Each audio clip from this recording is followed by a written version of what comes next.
ഇതെല്ലാം അത്ഭുത ശക്തിയുള്ള മന്ത്രങ്ങളാണ്. ദുരിതങ്ങളും ശത്രുബാധകളും വർദ്ധിക്കുമ്പോൾ മഹാകാളിയെ മനസ്സിൽ ധ്യാനിച്ച് ഈ മന്ത്രം ജപിക്കാം. നമസ്കാരം, ഞാൻ സുദർശനൻ മേഴത്തൂർ. ഇത് നമുക്ക് നാമജപത്തിൻ്റെ മഹാത്മ്യത്തെക്കുറിച്ച് ഒന്ന് ചിന്തിക്കാം. ചതുർയുഗങ്ങളിലായി ആദിയുഗമായ കൃതയുഗത്തിൽ യജ്ഞകർമ്മങ്ങളും പിന്നീട് ജപതപങ്ങളും ഒക്കെ ആയിരുന്നല്ലോ ഋഷിമാർ നമുക്കായി നിശ്ചയിച്ചു വെച്ചത്. അതിൽ കലിയുഗത്തിൽ നമ്മൾ തീർച്ചയായും അനുഷ്ഠിക്കേണ്ട ഒരു കർമ്മമാണ് നാമജപം അഥവാ നാമസങ്കീർത്തനം. ഗുരുനാഥൻ തുണ ചെയ്ത സന്തതം തിരുനാമങ്ങൾ നാവിന്മേൽ എപ്പോഴും എന്നാണ് പൂന്താനവും നമ്മോട് പറഞ്ഞത്. തിരുനാമങ്ങൾ നാവിന്മേൽ എപ്പോഴും സദാ നാമം ജപം അല്ലെങ്കിൽ സദാസമയവും നാമജപത്തിൻ്റെ മഹിമയിലിരിക്കണം എന്നാണ് ഋഷിമാർ ആചാര്യന്മാരെല്ലാം നമ്മെ പഠിപ്പിച്ചത്.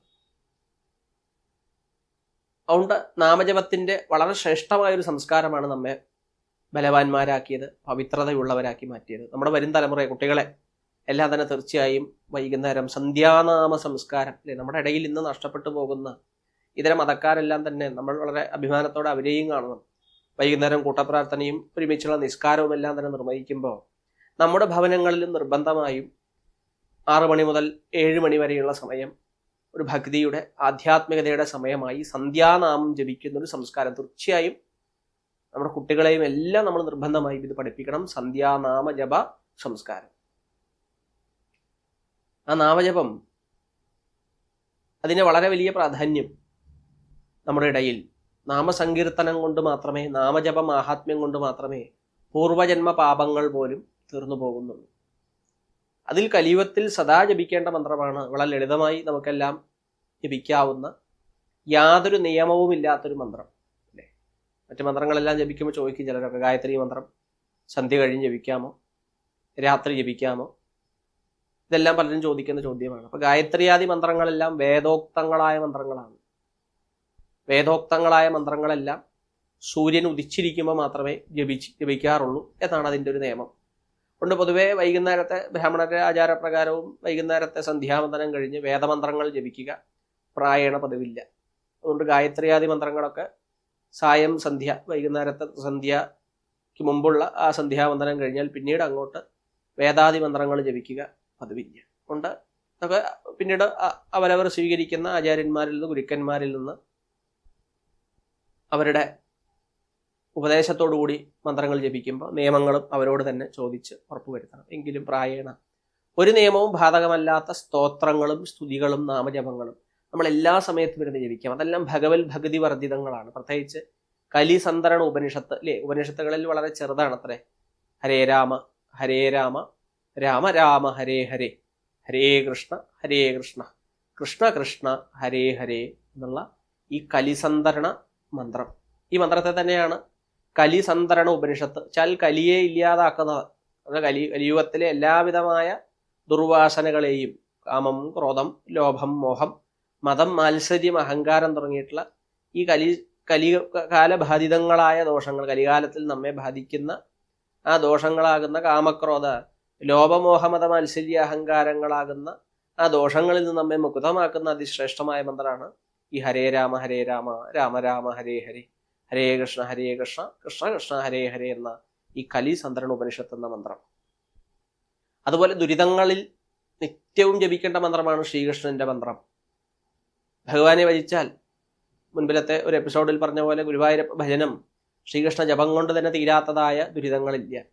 അതിൽ നാം നിത്യവും ജപിക്കേണ്ടതായ മന്ത്രമാണ് കൃഷ്ണായ വാസുദേവായ ഹരയേ പരമാത്മനെ പ്രണതക്ലേശനാശായ ഗോവിന്ദായ നമോ നമഃ. കൃഷ്ണായ വാസുദേവായ ഹരയേ പരമാത്മനെ പ്രണതക്ലേശനാശായ ഗോവിന്ദായ നമോ നമഃ. പ്രണതക്ലേശനാശായ, യാതൊരു ക്ലേശമാണോ നമ്മെ ഇപ്പോൾ ബാധിക്കുന്നത്, ആ ക്ലേശങ്ങളിൽ നിന്നെല്ലാം മുക്തിയെ നൽകുന്ന ഗോവിന്ദ, അവിടുത്തെ ഞാൻ നമസ്കരിക്കട്ടെ. തീർച്ചയായും ഇതെല്ലാം തന്നെ രാവിലെ പൂജാമുറിയിലിരുന്നു, വൈകുന്നേരമെല്ലാം തന്നെ ഇങ്ങനെ വിളക്കെല്ലാം കത്തിച്ചു വെച്ച് ഒരിടത്തിരുന്നും നാം ജപിക്കണം. ഇതെല്ലാം അത്ഭുത ശക്തിയുള്ള മന്ത്രങ്ങളാണ്. ദുരിതങ്ങളും ശത്രുബാധകളും വർദ്ധിക്കുമ്പോൾ മഹാകാളിയെ മനസ്സിൽ ധ്യാനിച്ച് ഈ മന്ത്രം ജപിക്കാം. വ്യാപാര വാണിജ്യ സംബന്ധങ്ങളായ ശത്രുബാധ ദോഷദുരിതങ്ങളെല്ലാം വരുമ്പോൾ മഹാകാളിയെ ധ്യാനിച്ച്, അല്ലെങ്കിൽ നിങ്ങളുടെ പരദേവതയെല്ലാം തന്നെ ധ്യാനിച്ച്, കാളി കാളി മഹാകാളി ഭദ്രകാളി നമോസ്തുതേ കുലം ച കുലധർമ്മം ച മാം ച പാലയ പാലയ. കാളി കാളി മഹാകാളി ഭദ്രകാളി നമോസ്തുതേ കുലം ച കുലധർമ്മം ച മാം ച പാലയ പാലയാം. നമ്മുടെ എല്ലാ പരദേവതകളെ ധ്യാനിച്ച് നാം നിത്യവും ജപിക്കേണ്ട മന്ത്രമാണ്. മന്ത്രത്തിന്റെ വരി തന്നെ നമുക്ക് മനസ്സിലായി. കുലം ച കുലധർമ്മം ച. ഹേ ഭഗവതി, എൻ്റെ കുലത്തെയും കുലധർമ്മത്തെയും പാലിക്കുക, രക്ഷിക്കുക. രക്ഷയ്ക്കുള്ളൊരു മന്ത്രമാണ്. ഭഗവതിയോട് നമ്മുടെ തട്ടകത്തിലെ, അല്ലെങ്കിൽ നമ്മുടെ പരദേവതയായ രക്ഷോനായകിയായ ഭഗവതിയോട് നാം പ്രാർത്ഥിക്കുന്ന അതിവിശേഷമായ ഒരു മന്ത്രമാണ്. ഇതും നമ്മുടെ രക്ഷോമാർഗമായ ഒരു മന്ത്രമാണ്. ഈ മന്ത്രവും നാം നിത്യം ജപിക്കണം. ആരോഗ്യ പ്രശ്നമുള്ളവര്, ശാരീരിക വൈഷമ്യങ്ങളുള്ളവരെല്ലാം തന്നെ ത്രയംബകം യജാമഹേ സുഗന്ധിം പുഷ്ടിവർദ്ധനം ഉർവാരുകമിവ ബന്ധനാത് മൃത്യോർമുക്ഷീയമാമൃതാത്. ഓം ത്രംബകം യജാമഹേ സുഗന്ധിം പുഷ്ടിവർദ്ധനം ഉർവാരുകമിവ ബന്ധനാത് മൃത്യോർമുക്ഷീയമാമൃതാത്.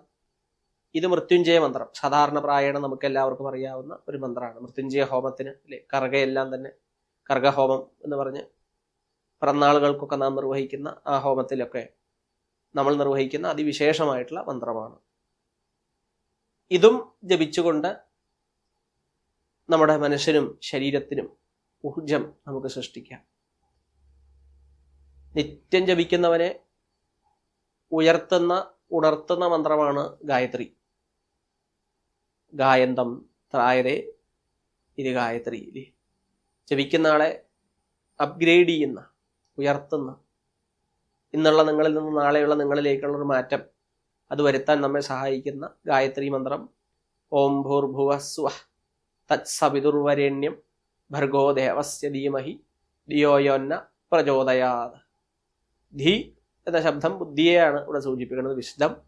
ആ ബുദ്ധിയെ പ്രചോദയാത്, പ്രകാശിപ്പിക്കണമേ എന്നാണ് ഗായത്രിയോട് നമ്മൾ അഭ്യർത്ഥിക്കുന്നത്. ഗായത്രി മന്ത്രങ്ങൾ എല്ലാ ദേവന്മാർക്കും ഗായത്രിയാണ്. സൽകുമാരായ വിദ്മഹേ തുടങ്ങുന്ന ഷൺമുഖ ഗായത്രി, തത്പുരുഷായ വിദ്മഹേ മഹാദേവായ തുടങ്ങുന്ന ശൈവ ഗായത്രി, നാരായണായ വിദ്മഹേ വാസുദേവായ എന്ന് തുടങ്ങുന്നതായ ആ വിഷ്ണു ഗായത്രി, വൈഷ്ണവ ഗായത്രി. സാധാരണ നമ്മൾ ഭൂർഭുവസ്വ എന്നും ജപിക്കുന്ന വ്യാഹൃതികളെല്ലാം ജപിക്കുന്നത് തത്സവിത, സവിതാവ് എന്ന സൂര്യനെ ജപിക്കുന്നതായ ഗായത്രിയാണ്. അപ്പൊ സൂര്യനോട്, പ്രകാശമയമായിരിക്കുന്ന പ്രപഞ്ചത്തിന് പ്രകാശം കൊടുക്കുന്ന സൂര്യദേവ, എൻ്റെ ബുദ്ധിയെ പ്രകാശിപ്പിക്കണമേ. അതുകൊണ്ട് ബുദ്ധിപ്രകാശത്തിനുള്ള മന്ത്രമാണ് ഗായത്രി. ഇതെല്ലാം നിത്യജപാനുഷ്ഠാനത്തിന് യോഗ്യമായ മന്ത്രങ്ങളാണ്. ഗായത്രി മന്ത്രം, മൃത്യുഞ്ജയ മന്ത്രം, മഹാകാളി മന്ത്രം, ഗോവിന്ദ മന്ത്രം, കലിസന്ദ്രൻ ഉപനിഷത്ത് എന്ന ഈ മന്ത്രം. ഇതെല്ലാം നമ്മൾ നിത്യജീവിതത്തിൽ എല്ലാ ദിവസവും ഒഴിച്ചുകൂടാനാവാത്ത മന്ത്രങ്ങളായി രാവിലെ എഴുന്നേറ്റ്, സാധിക്കുമെങ്കിൽ നേരത്തെ തന്നെ സൂര്യോദയ സമയത്ത് 6-നും 7-നും ഇടയ്ക്ക് തന്നെ പുലർക്കാലത്തിൽ, സാധിക്കാത്തവർ സന്ധ്യയ്ക്ക് ജോലിയെല്ലാം കഴിഞ്ഞ് കുളിയോ മറ്റോ ഉണ്ടെങ്കിൽ അങ്ങനെ, അല്ലെങ്കിൽ കയ്യും കാലും എല്ലാം തന്നെ കഴുകി ഭസ്മധാരണമെല്ലാം തന്നെ ചെയ്ത് സ്വസ്ഥമായ ഒരിടത്തിരുന്ന് ഈ നാമങ്ങളെല്ലാം ഇരുന്ന് ജപിക്കൂ. തീർച്ചയായിട്ടും നാമജപത്തിന്റെ വലിയൊരു രക്ഷ നമ്മുടെ ചുറ്റും ഒരു വലയമായി തന്നെ തീർക്കും. നോക്കൂ, തീർച്ചയായിട്ടും നമ്മൾ ജപിക്കുന്ന ഈ നാമജപങ്ങളുടേതായ വലിയൊരു ശക്തി, ഒരു പുണ്യം, ഒരു ചൈതന്യം നമ്മുടെ ഉള്ളിൽ രക്ഷയായി നമ്മുടെ ചുറ്റും ഇങ്ങനെ പ്രകാശിക്കുമെന്നുള്ളതിൽ സംശയമില്ല. നാമജപത്തിൻ്റെ ഈ വലിയൊരു പുണ്യം കൊണ്ട് നമുക്ക് ശ്രേഷ്ഠമായ ഒട്ടനവധിയായ ദുരിതങ്ങളിൽ നിന്ന് പോലും മുക്തി നേടാം. ഒരു ദിവസം വില്ലുമംഗലം സ്വാമിയാർ നിങ്ങളെല്ലാം കേട്ടിട്ടുണ്ടാകും. വളരെ പ്രസിദ്ധനായിട്ടുള്ള ശങ്കര പരമ്പരയിലെ വളരെ ശ്രേഷ്ഠമായിട്ടുള്ള ഒരു മഹാത്മാവായ വില്ലുമംഗലം സ്വാമിയാരടുത്ത് ഒരു പരദേശ ബ്രാഹ്മണൻ വരികയും അദ്ദേഹത്തിന് കാലാകാലങ്ങളായി മാറാത്ത ഉദരവേദനയെക്കുറിച്ച്, വയറുവേദനയെക്കുറിച്ച് പറയുകയും ചെയ്തു. വില്ലുമംഗലം സ്വാമിയാർക്കാണെങ്കിൽ പ്രത്യക്ഷമായി ഭഗവത് ചൈതന്യത്തെ ദർശിക്കാൻ സാധിക്കുന്ന ആളാണ്. എന്തായാലും വ്യാധിതന്റെ വിഷമം, രോഗഗ്രസ്തനായി വന്നിട്ടുള്ള പരദേശ ബ്രാഹ്മണന്റെ വിഷമം സ്വാമിയാർക്ക് മനസ്സിലായി. അകത്ത് എന്ന ഭഗവത് പൂജാ സമയത്ത് അദ്ദേഹത്തിന്റെ അടുത്തേക്ക് വന്ന് ഭഗവാൻ നിവേദ്യപാത്രത്തിൽ നിന്ന് നേരിട്ട് വന്ന് ഭക്ഷണം കഴിക്കുമായിരുന്നു. അത്രയും തപോബലായിരുന്നു വില്ലുമംഗലം സ്വാമിയാർക്ക്.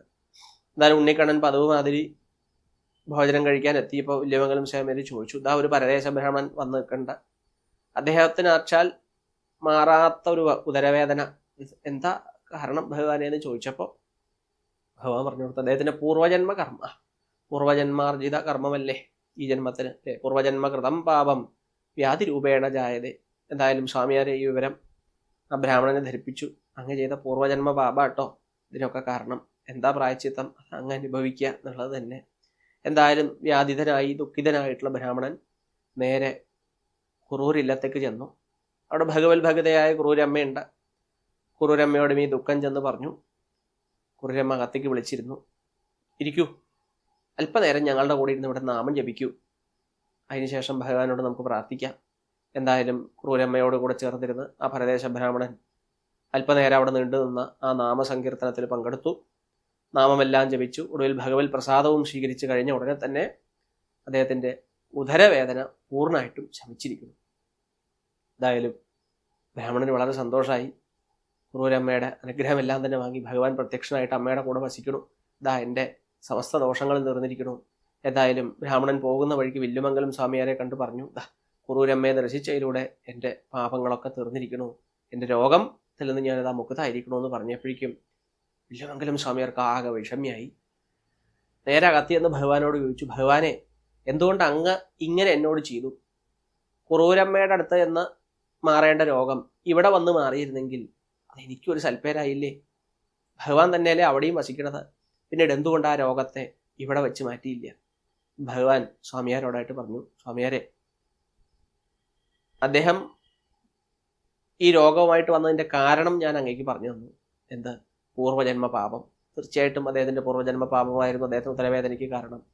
പക്ഷേ ആ പാപത്തിന് പരിഹാരം നാമജപമാണെന്ന് പറഞ്ഞു കൊടുക്കേണ്ടത് ആര്? അങ്ങായിരുന്നു. ആ ഉത്തരം പറഞ്ഞു കൊടുക്കാൻ കുറൂരമ്മ വേണ്ടി വന്നു. കാരണം കുറൂരമ്മയുടെ കൂടെ ഇരുന്നു കൊണ്ട് ആ വ്യാധിതനായ ബ്രാഹ്മണൻ നാമം ജപിച്ചു. നാമജപത്തിലൂടെ അദ്ദേഹം പൂർവ്വജന്മത്തിൽ ചെയ്ത പാപങ്ങളിൽ നിന്ന് മുക്തി നേടി. അദ്ദേഹത്തിൻ്റെ ദുരിതമായിട്ടുള്ള ഉദരവേദന അദ്ദേഹത്തിന് മാറി. ഇതുപോലെ തിരുനാമങ്ങൾ നാവിന്മേൽ എപ്പോഴും പിരിയാതെ ഇരിക്കണം നമ്മുടെ നരജന്മം സഫലമാക്കിയിടുവാൻ.